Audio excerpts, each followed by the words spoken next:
साल 2020 जब पैंडेमिक के चलते आईपीएल दुबई में शिफ्ट हुआ था, उसी साल मुंबई इंडियंस अपनी 5वीं आईपीएल ट्रॉफी जीतती है और पूरे आईपीएल की सबसे सक्सेसफुल टीम बन जाती है। एंड इवन जो ये फाइनल मैच जीते थे, ये भी वो दिल्ली कैपिटल्स के खिलाफ वन साइडेड जीते थे और उनकी एक कंसेक्यूटिवली दूसरी आईपीएल ट्रॉफी थी आफ्टर 2019। और इसके बाद यही लग रहा था कि वो आगे आने वाले कई सालों में और भी ट्रॉफी जीतेंगे और उनकी ये जो लेगेसी है ये और आगे जाएगी। बट बैक टू रियलिटी, 2021 से लेकर 2026 तक मुंबई इंडियंस की ये टीम एक भी आईपीएल ट्रॉफी नहीं जीत पाई है। ट्रॉफी जीतना तो छोड़ो, मुंबई इंडियंस की टीम फाइनल तक भी नहीं पहुंची है। और इन बीते सालों में मुंबई इंडियंस के अंदर काफी इश्यूज हुए हैं, फिर चाहे वो हार्दिक रोहित की कैप्टन से रिलेटेड हो, प्लेयर्स का फ्रीक्वेंटली इंजर्ड होना हो, या फिर उनकी मोस्ट रिलायबल प्लेयर्स का आउट ऑफ फॉर्म होना हो। इस टीम ने पिछले कुछ सालों में बहुत कुछ विटनेस कर लिया है, जिस वजह से जो इन्होंने पिछले 10 सालों में अपनी लेगेसी बनाई थी उसकी धज्जियां उड़ चुकी है। पर आखिर ऐसा हो क्यों रहा है? अब ऑफकोर्स ये कोई बड़े लेवल का डाउनफॉल बिल्कुल नहीं है, बट यहाँ पे क्वेश्चन ये है कि मुंबई इंडियंस, जिसे एक मैजिकल टीम की तरह देखा जाता था कि ये टीम अगर फाइनल में आई है तो ये जीत के रहेगी, एज इन्होंने 5 में से 5 आईपीएल फाइनल जीते थे, उसकी आज ये हालत हो गई है कि वो फाइनल तक नहीं खेल पा रही है, जबकि उन्होंने लगातार 2 आईपीएल ट्रॉफी जीती थी। तो आखिर इसके पीछे रीजन क्या इसमें मैनेजमेंट की गलती है, क्या इसमें प्लेयर की गलती है, या फिर इसमें ब्लेम करने के लिए कोई और है? तो आइए जानते हैं इस वीडियो में about the downfall of Mumbai Indians. मैं पहले क्लियर कर दूं कि डाउनफॉल ऑफ एमआई से मेरा मतलब ये नहीं है कि ये टीम बेकार खेल रही है या फिर मैं 2026 की उनकी परफॉर्मेंस को जज करूंगा, बल्कि मैं बात करूंगा उनके पिछले कुछ सालों की परफॉर्मेंस को, कि जो टीम एक टाइम पर चैंपियन टीम मानी जाती थी, एक लेजेंडरी टीम मानी जाती थी, एक मैजिकल टीम मानी जाती थी, वो आज के टाइम में फाइनल जाने को भी तरस रही है। एंड मैं इसी चीज के बारे में डिस्कस करूंगा इस वीडियो में। तो इस कहानी की शुरुआत होती है साल 2021 के आईपीएल से, जब ऑलमोस्ट सेम चैंपियन स्क्वाड के साथ मुंबई इंडियंस की ये टीम आईपीएल में उतरती है, जहां कैप्टन थे रोहित शर्मा, फिर wicket keeper Quinton de Kock, Surya Kumar Yadav, Ishan Kishan at 4, Pollard and Pandya brothers for hitting, and at last Boult and Bumrah for pace attack. इन सभी प्लेयर्स का एक ही प्लेइंग 11 होने की वजह से मुंबई इंडियंस की ये टीम पहले ही सबकी फेवरेट बन चुकी थी। एंड फर्स्ट हाफ में अपने 4 मैचेस जीत के मुंबई इंडियंस अपने डोमिनेंस को प्रूव भी कर देती है। पहले कोलकाता को 10 रन से, हैदराबाद को 13 रन से, राजस्थान को 7 विकेट से, और फिर अपनी आर्च राइवल सीएसके को 4 विकेट से हराकर डिफेंडिंग चैंपियन मुंबई इंडियंस अपने सीजन की स्टार्ट करती है। लेकिन पैंडेमिक के चलते फर्स्ट हाफ इंडिया में होने के बाद सेकंड हाफ यूएई में शिफ्ट हो जाता है और यहीं से शुरू होता है मुंबई इंडियंस का डाउनफॉल। जो पिचेस 2020 में मुंबई इंडियंस को फेवर कर रही थी, वही पिचेस अब उनके खिलाफ हो चुकी थी। जो चीज मुंबई इंडियंस की सबसे बड़ी स्ट्रेंथ थी, वो भी इन स्लो पिचेस पर आके ढेर हो रहा था। और मुंबई इंडियंस के उस टाइम के highest wicket taker Rahul Chahar भी इन पिचेस पे आकर फ्लॉप हो रहे थे, जिसकी वजह से मुंबई इंडियंस की टीम अपने अगले 8 मैचेस में 5 मैचेस हार जाती है और फिर ग्रुप स्टेज के एंड में नंबर 5 पे फिनिश करती है। यानी कि डिफेंडिंग चैंपियन टीम प्लेऑफ के लिए क्वालिफाई नहीं कर पाई थी। अब इनके इस डिप या फिर डाउनफॉल को समझने के लिए उनका ये सीजन इसलिए भी इंपॉर्टेंट था क्योंकि 2019 और 2020 में जो इनकी परफॉर्मेंस थी वो लिटरली पीक थी। एंड ऑनेस्टली स्पीकिंग, इस तरह की अनबिलीवेबल परफॉर्मेंस किसी भी आईपीएल टीम ने ऐसे नहीं दिखाई है, जहां पे उनका हर एक प्लेयर खतरनाक फॉर्म में था। और ऐसा भी नहीं है कि सिर्फ 1 या 2 प्लेयर्स चल रहे थे, बल्कि इनका हर प्लेयर फॉर्म में था और हर इंपॉर्टेंट स्टेज पे अपना बेस्ट दे रहा था, क्योंकि एक इंपॉर्टेंट रीजन बना इस टीम के इन दोनों सालों में जीतने का। और फिर इसी के चलते इन्होंने 2021 में सेम टीम को, ऑलमोस्ट सेम टीम को रिटेन भी किया था, बट स्टिल पिचेस की वजह से जो डिफरेंस आया वो इस टीम के लिए ज्यादा फायदेमंद नहीं रहा। फिर साल 2022 में होता है मेगा ऑक्शन, और मेगा ऑक्शन की गाइडलाइंस के चलते सारी टीम्स अपने स्क्वाड में बस 4 ही प्लेयर्स रिटेन कर सकती थी। और जब आपकी पूरी ही स्क्वाड फॉर्म में हो तो वो 4 इंपॉर्टेंट प्लेयर्स चूज करना बहुत मुश्किल हो जाता है। बट स्टिल मुंबई इंडियंस को बाकी प्लेयर्स को रिलीज करना ही था, तो वो रिटेन करते हैं कैप्टन रोहित शर्मा, जसप्रीत बुमराह,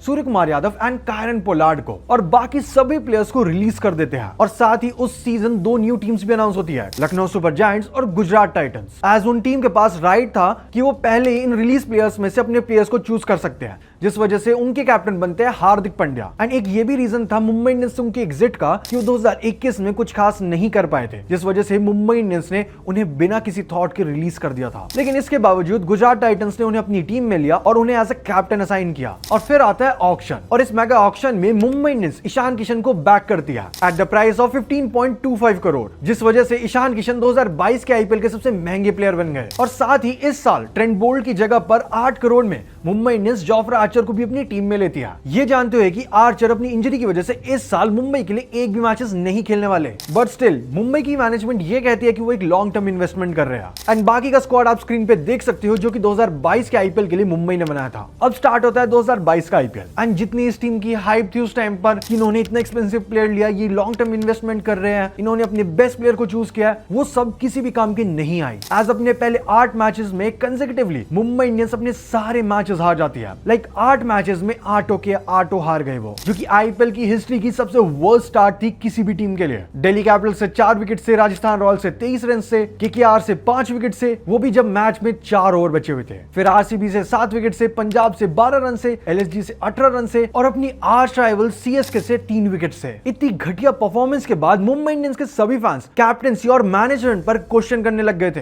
और पूरे इंटरनेट पर बस मुंबई इंडियंस ही ट्रोल होती दिख रही थी। ऑल्दो उस साल सीएसके भी बॉटम 2 पर फिनिश करती है, जिस वजह से ये दोनों सबसे सक्सेसफुल टीम उस साल ट्रोल का मेन सेंटर रही। और हालत इस कदर बेकार हो गई थी कि जब मुंबई इंडियंस इस सीजन की अपनी पहली जीत दर्ज करती है, जो कि उनके 9वें मैच में ही थी, तो उनकी टीम ऐसे सेलिब्रेट कर रही थी कि जैसे वो ट्रॉफी जीत गए हो। एंड ये सडन डाउनफॉल वो भी इतनी सक्सेसफुल फ्रेंचाइज का वाज रियली शॉकिंग। लाइक वो टीम जो 2021 जैसे फेस में भी नेट रन रेट की वजह से बाहर हुई हो, वो अब एक मैच जीतने को भी तरस रही थी। और इसका मेन रीजन ये है कि कैप्टन रोहित शर्मा उस साल बहुत ज्यादा ही स्ट्रगल कर रहे थे। वेराज ईशान किशन थोड़े बहुत रन्स तो बना रहे थे, पर कंसिस्टेंटली उनके बैट से रन्स नहीं आ रहे थे और वो अपने 15 करोड़ के प्राइस को जस्टिफाई नहीं कर पाए अपनी परफॉर्मेंस से। इवन कायरन पोलार्ड भी अपने एज फैक्टर के चलते अब ज्यादा रन्स नहीं बना पा रहे थे। 11 मैचेस में उन्होंने सिर्फ 144 रन्स बनाए, वो भी 107 के स्ट्राइक रेट के साथ। एंड उनकी ये परफॉर्मेंस ये बता रही थी that he is done now and वो सिंगल हैंडेडली वापस आपको मैचेस नहीं जिता सकते जैसे कि वो पहले जिताते थे। और इश्यूज बस बैटिंग लाइनअप में नहीं थे, बल्कि बॉलिंग में भी थे। आज अपने 4 ओवर्स में बुमराह तो अपना काम करके जा रहे थे, लेकिन बाकी बॉलर्स तो बस रन लीक कर रहे थे। Daniel Sams, Jaydev Unadkat, Basil Thampi and Tymal Mills, इनसे तो मुंबई इंडियंस की टीम और उनके फैंस उम्मीद लगा ही नहीं रहे थे। इवन इनके स्पिन डिपार्टमेंट में भी कुछ खास एक्सपीरियंस नहीं था। एंड इस सब के चलते उस सीजन मुंबई इंडियंस अपने 14 मैचेस में से 10 मैचेस हार जाती है, जिसके चलते वो बॉटम पे फिनिश करती है, right after their arch rival CSK. But इस साल इनके लिए ये गुड न्यूज थी कि इन्होंने कुछ टैलेंट को स्काउट भी किया था, जैसे ब्रेविस, स्टब्स और तिलक वर्मा। फिर आता है 2023 का सीजन, जब मुंबई इंडियंस अपना बेस्ट ट्राई करती है कमबैक करने का। एज इस सीजन में ये पोलार्ड का रिप्लेसमेंट लाती है टिम डेविड के रूप में, क्योंकि 2022 के रिटेंशन लिस्ट की डेडलाइन से जस्ट आवर्स पहले कायरन पोलार्ड आईपीएल से रिटायरमेंट अनाउंस कर देते हैं। और पोलार्ड के चले जाने की वजह से ही मुंबई इंडियंस उस साल की सेकंड एक्सपेंसिव बाय करती है, जो कि होता है कैमरन ग्रीन, जिनको मुंबई इंडियंस वॉपिंग 17.5 करोड़ के प्राइस में अपनी टीम का पार्ट बनाती है। और finally long awaited Jofra Archer भी टीम के लिए अवेलेबल हो जाते हैं, लेकिन टीम में प्लेयर्स के बीच कोऑर्डिनेशन बिठाने में बहुत टाइम लग जाता है, जो कि हमें क्लियरली दिख भी रहा था। एज एमआई इस साल अपने 4 में से 2 मैचेस हार जाती है। सीजन ओपनर में पहले आरसीबी के अगेंस्ट 8 विकेट से हार जाना, देन अपने आर्च राइवल सीएसके से 7 विकेट से हारकर मुंबई इंडियंस ट्रैक पे आ ही रही थी। एज सूर्य कुमार यादव अपनी आईपीएल की बेस्ट फॉर्म में थे और कंसिस्टेंटली रन्स भी बना रहे थे, साथ में टिम डेविड भी फिनिशिंग संभाल रहे होते हैं। और बॉलिंग में सरप्राइजिंगली पीयूष चावला कमबैक करते हुए लीडिंग विकेट टेकर भी बनते हैं। और वहीं मिडिल ऑर्डर में तिलक वर्मा, नेहाल वधेरा जैसे यंगस्टर्स होने की वजह से मुंबई इंडियंस अभी भी प्लेऑफ्स की रेस में बनी हुई थी। मुंबई इंडियंस इस बार टॉप 4 में इजीली लग रही थी, बट अब भी कंसिस्टेंसी मिसिंग थी।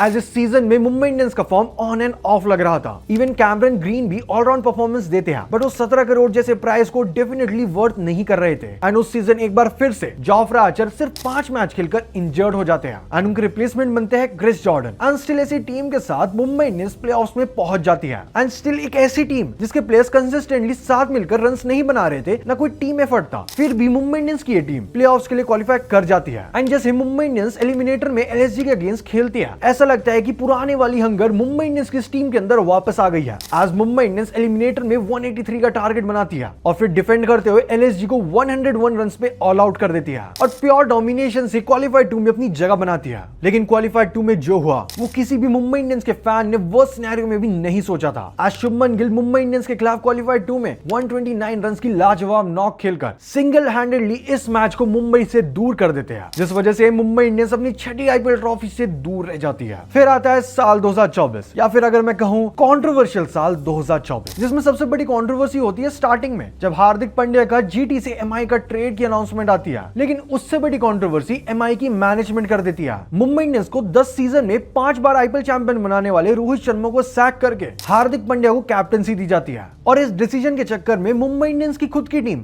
दो हिस्सों में बट गई थी। वानखेड़े के ग्राउंड में हमेशा टॉस के टाइम पर अंबानी फैमिली एंड हार्दिक पांड्या के लिए बूइंग हो रही थी और बार बार रोहित शर्मा का ही नेम चैंट हो रहा था। बस इन्हीं चीजों के चक्कर में इस साल मुंबई इंडियंस वापस से खराब परफॉर्म कर दिया, and as I should say बहुत खराब परफॉर्म कर दिया। आज वो अपने 14 मैच खेलकर 10 मैच हार जाती है, जहां उनका नेट रन रेट -0.318 का था और साथ में वो लास्ट पोजीशन में फिनिश करती है। और ये सीजन 2022 से भी ज्यादा वर्स्ट था। और इसी टाइम के अराउंड बहुत रूमर्स भी हो रहे थे कि रोहित शर्मा अगले साल मुंबई इंडियंस को छोड़कर केकेआर की टीम में चले जाएंगे, as next year mega auction होना था। बट वी ऑल नो कि ऐसा नहीं हुआ। I mean Ambani power, who knows, जिन्होंने मुंबई इंडियंस के इन दो हिस्सों को वापस से वन फैमिली बना दिया था। अब 2025 के आईपीएल ऑक्शन में भी मुंबई इंडियंस सिर्फ 6 ही प्लेयर्स को रिटेन कर सकती थी, और मुंबई इंडियंस रिटेन करती है captain Hardik Pandya, Rohit Sharma, Jasprit Bumrah, vice captain Surya Kumar Yadav and youngster Tilak Varma को। और फिर मेगा ऑक्शन के अंदर मुंबई फाइनली अपने पुराने प्लेयर्स को वापस लाती है। आज वो सबसे पहले ट्रेंट बोल्ट को वापस टीम में ले आती है, फिर दीपक चाहर को भी, और साथ में रियान रिकल्टन, मिचेल सैंटनर जैसे और भी अच्छी प्लेयर्स को टीम में लेती है। फिर स्टार्ट होता है 2025 का आईपीएल, जहां मुंबई इंडियंस अपने पहले 5 मैचेस में 4 मैचेस हार जाती है, और वो भी वन साइडेड। और उसके बाद 5th मैच में होता है एब्सोल्यूट सिनेमा वाला मोमेंट, जब आरसीबी वर्सेस एमआई में आरसीबी जीत जाती है। जब स्क्रीन पर एक साइड में दिखते हैं विराट कोहली अग्रेशन दिखाते हुए, और फिर कैमरामैन दिखाता है हार्दिक पांड्या और रोहित शर्मा का फेस, जिसको देखकर पता लग रहा था कि इन दोनों ही प्लेयर्स की ईगो कितनी हर्ट हो गई। जिस वजह से इस साल 2026 में आरसीबी वर्सेस एमआई के मैच की भी बहुत हाइप है। हालांकि नेक्स्ट मैच जो कि दिल्ली के अगेंस्ट था, उसमें फाइनली मुंबई इंडियंस अपनी किस्मत बदलती और अपना पहला मैच जीतती है, जिसके बाद मुंबई इंडियंस अपने अगले 8 मैचेस में लिटरली पीक एमआई वाला डोमिनेंस दिखाती है और 6 मैचेस जीत जाती है, जिसकी वजह से वो प्लेऑफ्स के लिए भी क्वालिफाई कर लेती है। उसके बाद आता है एलिमिनेटर, जो कि था गिल की गुजरात टाइटंस के साथ। पर इस बार एक चीज अलग थी कि इस बार हार्दिक पांड्या जीटी के लिए नहीं बल्कि एमआई के लिए कैप्टनसी कर रहे थे, और रिजल्ट भी कुछ ऐसा ही आता है। एज इस एलिमिनेटर मैच में मुंबई इंडियंस 20 ओवर में 228 रन बनाकर जीटी को 208 पर रोक देती है, और ये मैच काफी इजीली 20 रन से जीत जाती है और पहुंच जाती है उस सीजन के क्वालिफाइड 2 मैच में, जहां उनका मुकाबला था उस सीजन के टेबल टॉपर्स पंजाब किंग्स के खिलाफ। वेल, इस क्वालिफाइड 2 मैच में मुंबई इंडियंस स्टार्ट तो अच्छा करती है। आज वो 20 ओवर में पंजाब के अगेंस्ट पहले बैटिंग करते हुए 204 का टारगेट बना देती है, और उसे चेस करते हुए पंजाब की टीम 8 ओवर में 72 फॉर 3 पर आ चुकी थी, एंड एक टाइम पर वो 16.4 ओवर में 169 फॉर 5 पर भी आ चुकी थी। पर वहां से सरपंच साहब श्रेयस अय्यर पूरे मैच को पलट देते हैं अपनी कमाल की 87 रन की नॉक खेलकर, और मुंबई इंडियंस को क्वालिफाइड 2 से बाहर कर देते हैं। बट इससे इतना पता लग गया था कि एमआई का ये स्क्वाड काफी पावरफुल है, और 2026 में ये कुछ कमाल जरूर कर सकते हैं। अब अगर देखो मैं एक रॉ वे में इन सभी सीजन्स की बात करूं तो इसमें काफी इश्यूज रहे हैं।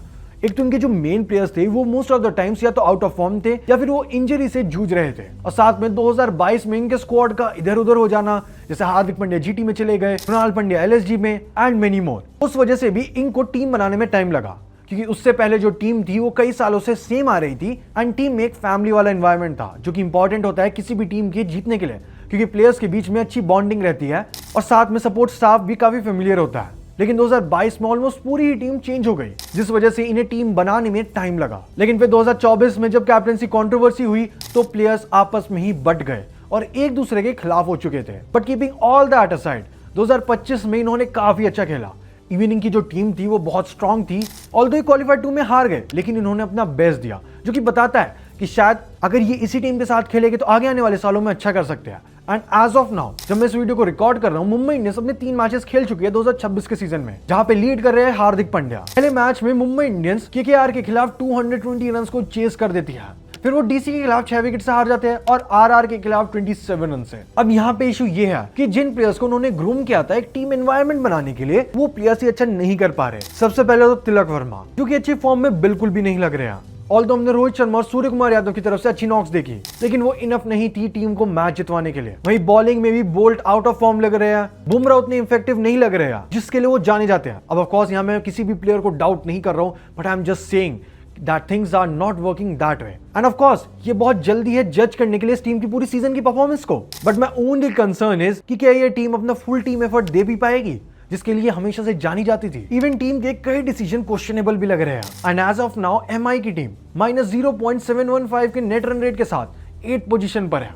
बट अगेन हमें ये नहीं भूलना चाहिए कि मुंबई इंडियंस हमेशा से जानी जाती है स्टार्टिंग के मैचेस को हार कर फिर एंड में ट्रॉफी जीतने के लिए। वी नेवर नो कि कब चीजें फ्लिप हो जाए। बट क्या आपके हिसाब से मुंबई इंडियंस मिड सीजन में अपनी परफॉर्मेंस को बेटर कर पाएगी? और जो आने वाला मैच है 12 तारीख को आरसीबी के अगेंस्ट, क्या उसको वो जीत पाएंगे? कमेंट में जरूर बता देना। और अगर आपको मैचेस रिलेटेड प्रेडिक्शंस के बारे में जानना है तो आप मेरे टेलीग्राम को ज्वाइन कर सकते हो, जहां पे आपको सभी मैचेस से रिलेटेड इंपॉर्टेंट इंफॉर्मेशन मिल जाएगी। एंड इवन हमने ट्विच पर भी लाइव स्ट्रीमिंग स्टार्ट कर दिया है, जहां पर हम गिव अवेज भी ला रहे हैं, सो वहां पे भी मुझे फॉलो करना मत भूलना। That's it for this video. अगर मुंबई इंडियंस की 2020 की अनस्टॉपेबल परफॉर्मेंस के ऊपर वीडियो देखना तो यहां पर क्लिक करो। अगर ये जानना है कि सीएसके और राजस्थान क्यों बैन हुई थी 2 साल के लिए तो यहां पर क्लिक करो। Thanks for watching, see you in the next one.